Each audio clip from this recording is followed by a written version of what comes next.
so today's lesson is going to be applications of logistics functions. So in the last set of notes, we talked about logistics functions, their properties, and what they look like. And there are lots of applications out there for logistics curves. We're going to look at two types. We're going to look at a marketing type and then a biology type. All right, so the first one here we're going to look at is a case of advertising. So we've done market research and advertising. All right, so this is a firm is selling a new type of coffee. All right, and they're going to run TV ads, all right, ads on TV.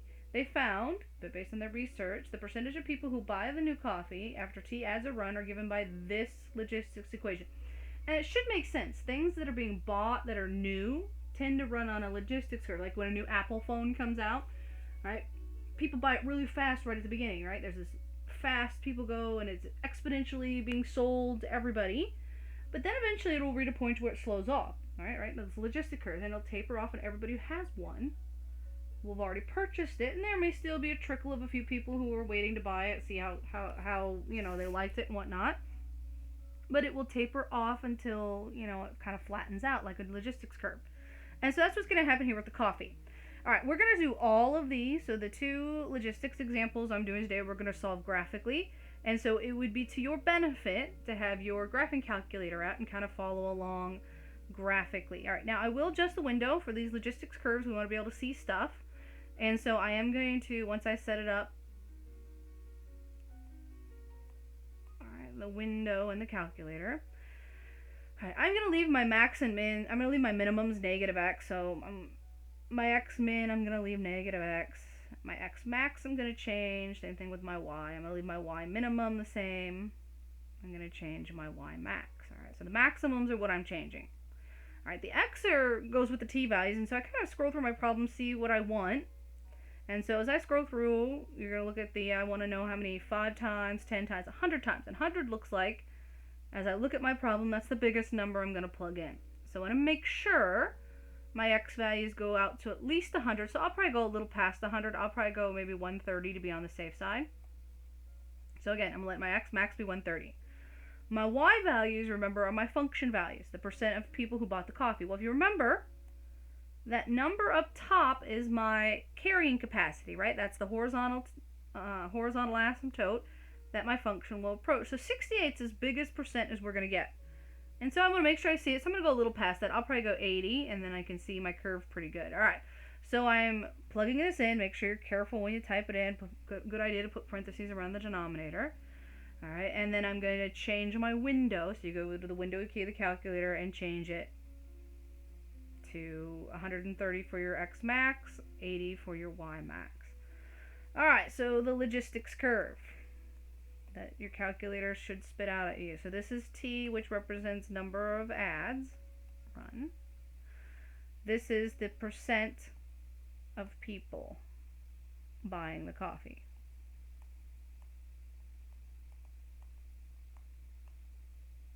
Right, so it's percent. Right, I'm going to plug in 0, so I'm just going to hit my second trace value. So I'm going to hit second trace, plug in the value 0, right, which is 23. Right, and then I'm going to mark off where my curve will approach. Remember, it's at 68 up here. And so I'm going to mark 68 off. Remember, that's my horizontal asymptote, y equals 68. That's what my function's approaching. Alright, so again, the coffee is going to sell initially. People are going to buy it really fast, and then really fast, and then it's going to slow down and basically taper off. Everybody who has bought it or tried it has already bought it, and so again it's going to slow down. Alright, so there's my logistics curve. So that's on your calculator. Alright, so it's on the home screen on your calculator, and that's what it looks like. So again, I might have made this a little less steep than it was. It was fairly steeper, but it's kind of like that on your calculator. Alright, now I'm just going to use it. So I'm going to solve the whole entire problem. So the first thing we're going to ask you to do, alright, so there's my graph, is to use it. What percent of people bought the coffee after 5 ads? Well, you take 5 and you plug it into your equation. Now, you could just physically plug it into this original equation, or you can use your calculator. Alright, so it's second trace, right? You hit your second trace value, you type 5 in for your x value. And since it's a percent, I'm going to go ahead and round out a couple decimal places. Alright, so 45.53% bought the coffee. All right, so that's the percentage of people who bought the coffee, 45.53%. All right, when 5 ads have been run. So after we ran 5 TV ads for this particular brand, 45.53% of the population will have bought it. All right, well, what happens when we run 10 ads? All right, 5 more. All right, so again, going to plug 10 in. Again, you could physically go plug it into the original equation or just use your calculator. Hit second trace. Now type in the x value 10. All right, when it comes out, it's 60.62%. All right, so after 10 ads are run, we now have about 60% of the population who've bought the coffee. All right, the next one is 100. Well, suppose we run an ad 100 times. All right, so again, plug 100 in. You can either plug it back into the original equation or type it in the calculator. Again, second trace value, plug 100 in. All right, it spits out 68. All right, we've reached our maximum, right? That's what we're approaching. So when we type in 100, we're basically so close to the horizontal asymptote, it rounds to that. All right, so it rounds to the 68%. And that's as much, based on the research, that's as biggest percentage of the population that's going to buy the coffee, right? Once they've hit 68%, everybody who's going to buy the coffee has bought the coffee. All right, well, now we're going to look at the derivative. And so same thing. I'm going to find how fast, right? That means the derivative. How fast is your speed, your rate of change? The percent of people who bought the coffee is increasing at 5, again, 10, and 100. So again, and I'm going to explain the values in context. And I'm going to do this on the calculator. So remember, on the calculator, you can find a derivative at a value. Remember, it's the second trace window. So you hit second and then trace. And then that's the window that pops up that says, value, 0, max, min, intersect. All right, the sixth one down is our dy over dx. You select dy over x, and then it'll ask you to input your x value. And so you're going to just plug in your x number. All right, and so that's how we're going to find our derivative. All right, so the first one is at time 5. So the derivative at 5, again, I'm going to use the calculator, dy dx on the calculator, and then type in my x value 5.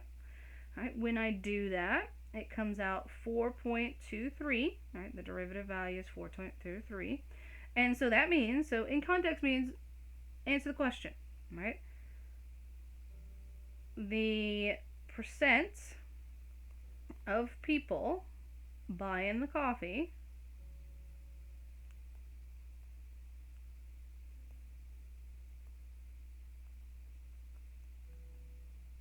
is growing, or increasing, however you want to word it, at a rate, at a speed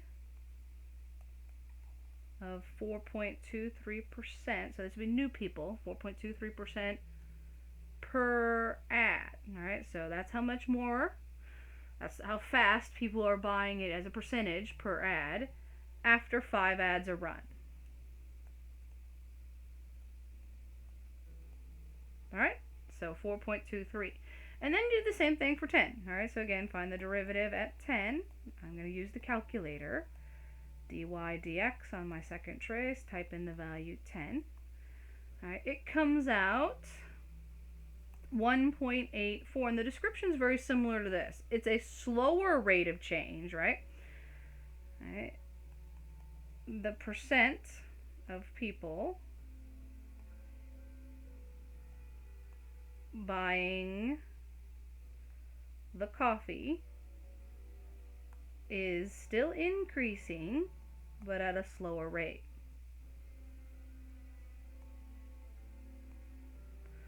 Only 1.84% per ad. All right, so people are still buying it. Right, new people, again, more of the population is buying it, but it's much slower at 10. All right, at 10 it is only 1.8 versus at 5 it's 4.23. All right, now the last one, which is asking me to do it at 100. So again, I'm going to plug 100 in.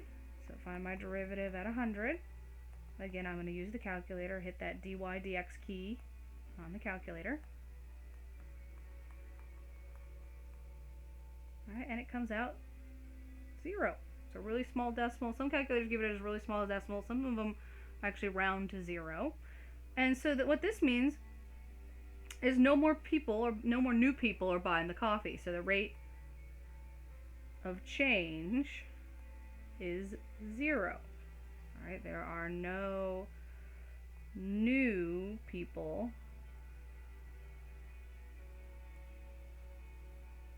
in the population buying the coffee.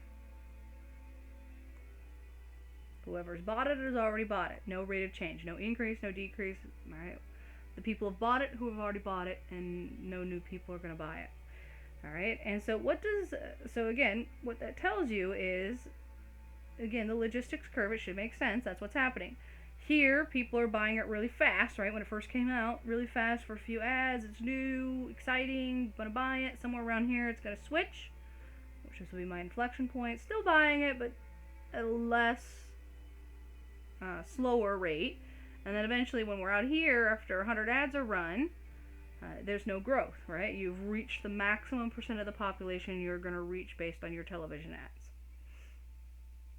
All right, the next question then. What is the inflection point and what does it tell you? All right, so we're going to find the inflection point. And like I said, we're going to do this graphically. All right, so we'll do the what does it tell you after we find it. So we're going to find the inflection point graphically. So I'm going to regraph my function here. It's still in your calculator, hopefully. I'm just going to redraw the picture here. All right, so there's my logistics curve. Get it a little steep. All right, so there's my logistics curve, which remember 68 is the horizontal asymptote. Remember, we talked about this in the last set of notes. The inflection point happens at 1/2 that capacity, 1/2 that 68. And so it's happening at 34, right? Half of 68 is 34. All right, so how we're going to solve this graphically, on your calculator, you're going to graph. You're going to leave y1 as the function, which you've already got typed in there, the original function. And then in y2, I'm going to type in 34. 34. And so it's going to draw a horizontal line through the inflection point. All right, so when you go to graph, all right, you're going to graph two things. The original function, which should already be in your calculator. That's this shape that's out here. That's my P of t. And then you're going to graph the horizontal line 34, right? That's where the inflection point is. And if you do, there should be a solid line. That would be the line y equals 34. All right, it goes through my inflection point. All right, and that would be my inflection. And so what we're going to do is, well, we're going to find it graphically. We want to find that inflection point. And so we want to find where these two things intersect. All right, so remember on the calculator, you hit second trace. All right, you're going to pick intersection. All right, I got to remember where it's at, so give me a second. Second trace. Intersect is the fifth one down. All right, so you're going to hit intersect. Then it'll ask you first curve, second curve, and guess. And just make sure you put your cursor as close as you can. First curve, second curve, guess. All right, and then it should spit out the t value, which is the x value, and then the y value, 34. All right, and so it does. It says our function value is 34 when x equals 2.48. That's where the inflection point at x equals 2.48. Well, since x represents the numbers, the t value, it's the number of ads run. All right, I'm going to probably round, or I'm going to talk about it. I'm going to either run 2 ads or 3 ads. All right, 2.4. I can't run a fraction of an ad. And so I'm just going to round to a whole number when I do my description. All right, so there I found it. My inflection point is at this moment. All right, so remember what the inflection point means. We talked about this in the last set. What does it tell you? All right, so after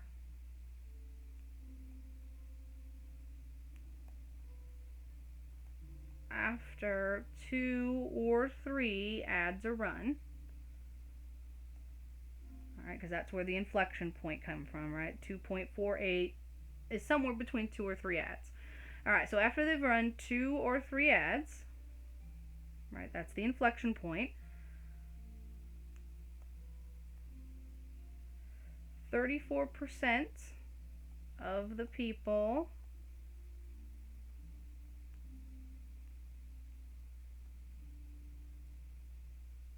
will have bought the coffee.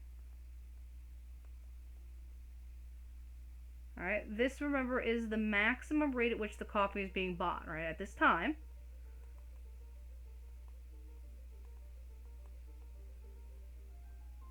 The rate is the biggest. All right, they're selling the fastest amount of coffee, and this is when sales start to slow down. After that point, sales slow down. All right, we go from concave up, which we're selling things really fast. After 2 or 3 ads are run, that's when things are going to slow down. Sales are going to sort of slow down and start to taper off. And so after that point, it's the biggest, at that time, we're in the biggest rate of growth. All right, most people are buying the coffee at that moment. Half of our population has bought the coffee. All right, and after that moment, sales will start to slow down. All right, it'll taper off until sales are going to reach our maximum percent of people bought the coffee. All right, and you could word that however you want, but that's basically what that moment. You're switching from sailing really fast. We reach our maximum percent at which we're sailing, and then after that, it starts to slow down. All right, so again, it's the place where it's switching from increasing concave up to concave down, selling at faster and faster rates to selling at slower and slower rates. All right, the last thing is kind of putting it all together. What's happening in the long run? After many, many, many ads are run, what's happening is the percentage of people buy the coffee, and what's happening is the rate at which people are buying the coffee. All right, so this is in the long run, right? What's happening at the edge here as we run out to many coffee. So I'm going to redraw the picture just so we can talk about it in terms of the picture. All right, so there's our curve. There's our asymptote, which that's what's going to come into play. All right, the asymptote. We're going off to as many ads as we could care to run. All right, many ads have been run. All right, well, what's happening? Again, you can look at it graphically and see what's happening. All right, what we're going to do is the percent of people who will buy the coffee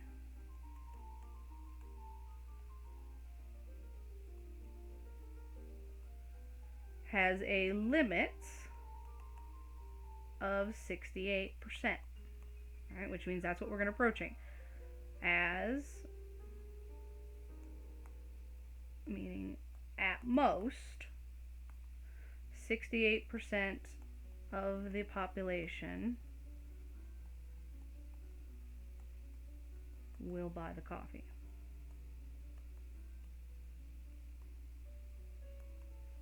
All right, that's what's happening in terms of the percentage of people buy the coffee. Basically, we eventually taper off, and we're going to reach the people who are going to buy the coffee have bought it, and the maximum that's going to be is 68%.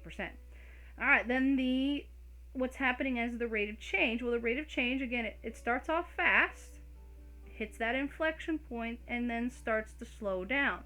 And so what's happening as a rate of change, as we run more and more ads, the rate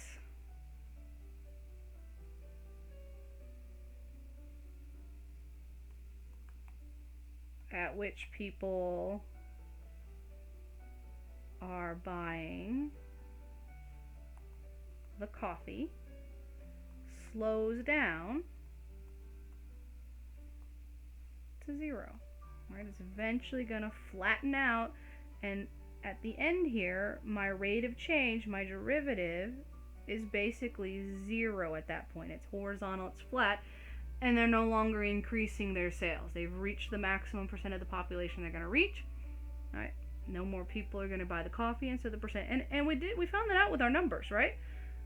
It actually happened after when we typed in 100. When we had 100 ads run, at that point, my rate of change was 0. I zeroed out. I maxed out. I'm no longer increasing at all. All right, the same thing here when I plugged in 100, right? I reached my 68% of the population that's going to buy it. No more is going to buy it. So after 100 ads are run, I might as well call it a day because everybody who's tried it has tried it. All right, and again, that's how logistic curves work. All right, so that's an example of marketing, of sales. All right, the second example is a biology example, and as it turns out, it's something that's kind of coming into play right now. All right, it has to do with a model of the flu. All right, most flus and viruses, especially seasonal, like the flu virus or the cold virus, tend to follow a logistics curve. All right, so many people are going to catch the flu during flu season. especially if you're enclosed, like on a cruise ship, or the example that I'm given here is a whole bunch of soldiers at a fort, all right? Because they're in a closed area, they're next to each other, and so uh, they're going to catch the flu in the fort. But there is a limit to it. Only a certain percentage are going to actually catch it. All right, so this is a flu example, which is very similar to, like I said, kind of the coronavirus is this way. All right, most of, again, it's going to follow a logistics curve. It's going to really fast, so we're kind of in that fast part of the logistics curve. But then eventually it is going to taper off, and fewer people are going to catch the virus until it basically tapers off and flattens out. All right, and like I said, seasonal flu works this way. All right, so many people get the flu during flu season. All right, so we have a fort. All right, people who contact the flu during the flu season, T days after the start of the flu season, or flu epidemic would be, in the midst of the flu season, is approximated by a logistics curve. All right, like I said, a lot of viruses tend to do this. All right, so this is my logistics curve. So again, the number up top is the 4,500 divided by this equation. All right, we're going to solve it graphically, so I'm going to give its graph first. So how many soldiers we expect to contract the flu at the fort? What's the maximum number? All right, that's the number up top, right? So I can actually answer that without the graph. All right, so before I go to graph it, all right, we expect at most 4,500 soldiers to get the flu.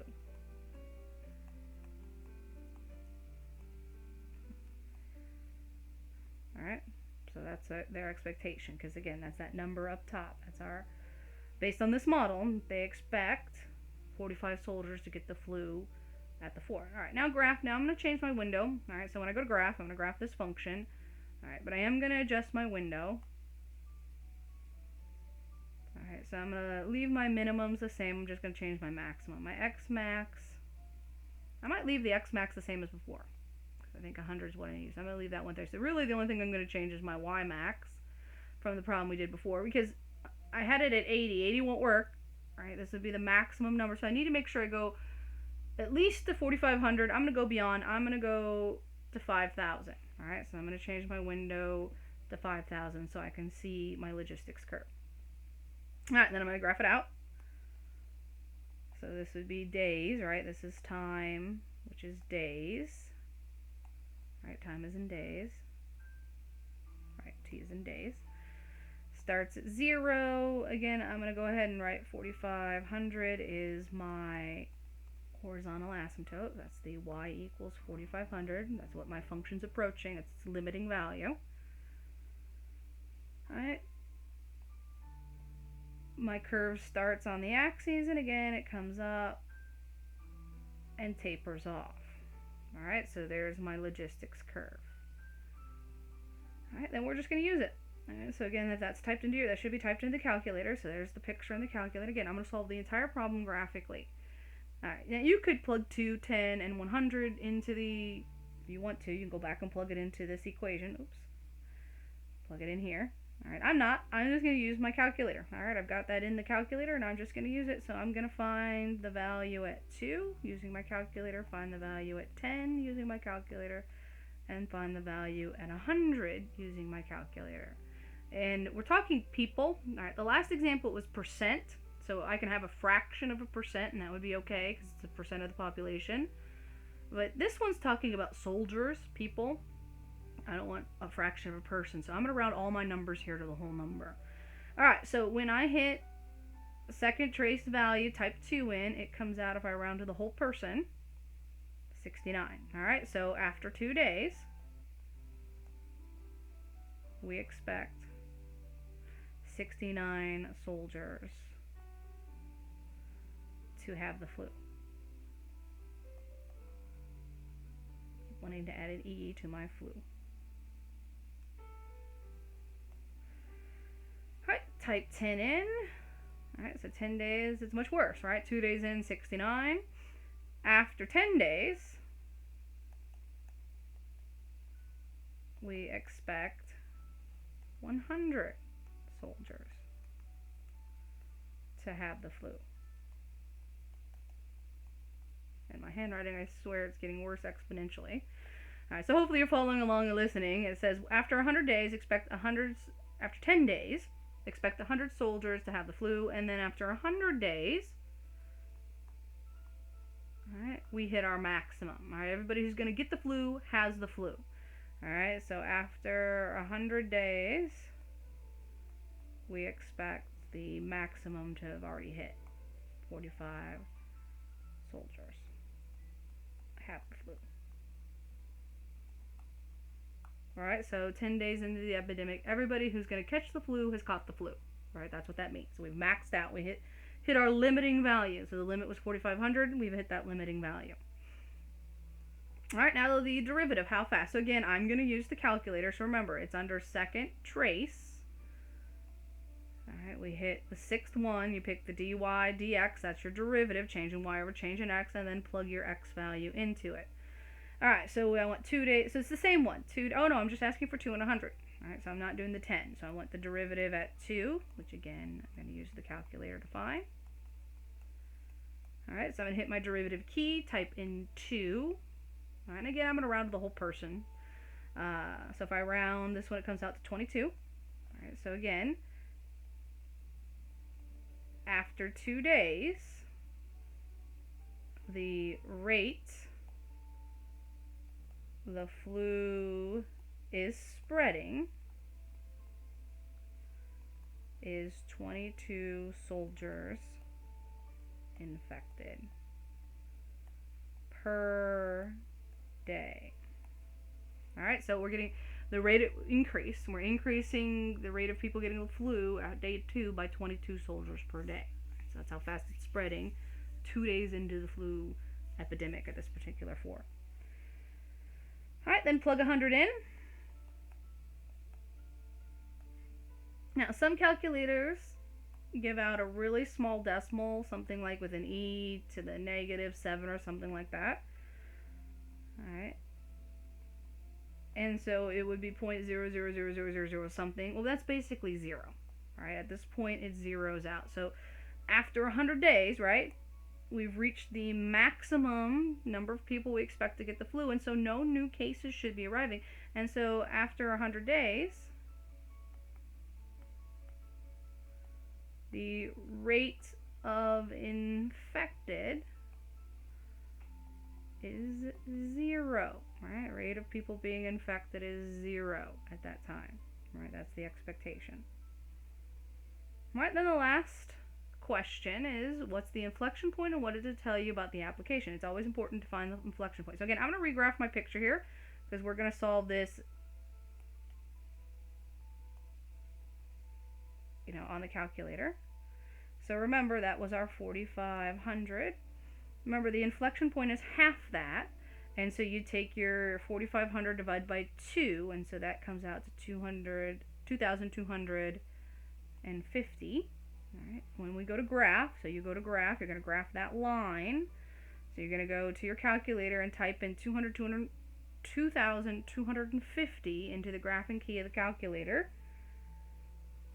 And then when you do, you're going to find where they intersect, right, like we did in the last example. So we want to find this inflection.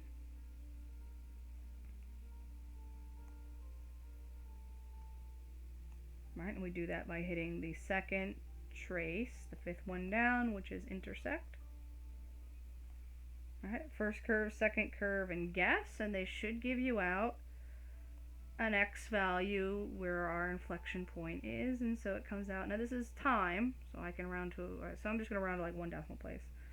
4.6. Alright, so 4.6 days into the epidemic, we hit the inflection point. Alright, so again, in 14.6 days, I think I said 4 earlier, 14.6 days, they hit the inflection point where half the people who are going to get the flu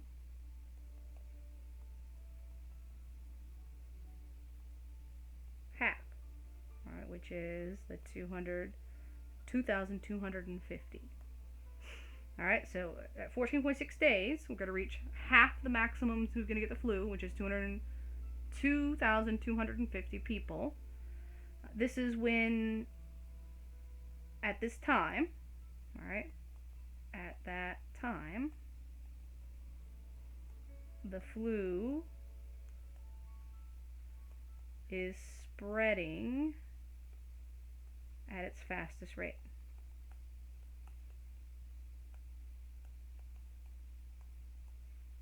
After the 14.6 days, it will start to slow down.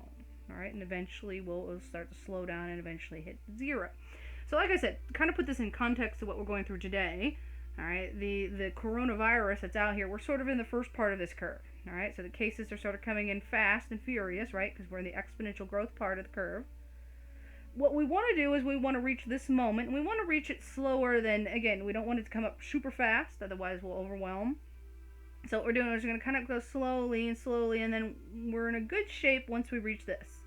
All right, once we reach the inflection point for this particular virus, then the rate at which it's spreading should slow down, slow down, slow down, slow down, slow down, slow down, and basically taper off once we kind of go into summer is their expectation. All right, so again, it will follow a model like this. Eventually, it will max out, and everybody's going to get it. It's going to get it, and follow a curve. So again, like I said, we're kind of in this first part of the curve right now. When we reach the inflection point, then it'll start to slow down. That's kind of when we can sigh a relief, and when things will kind of lighten up a little bit. And again, that's where we're at. That's kind of what the path it's following. The viruses and pandemics like this follow a logistics curve. All right, similar to this flu example. So just kind of put that in perspective out there. All right, so we're going to stop there. We have one more set of notes for this section. We're going to look at a couple of examples for logs, functions. It's one of the shorter sets of notes, and that's going to be the last thing from the 4.4.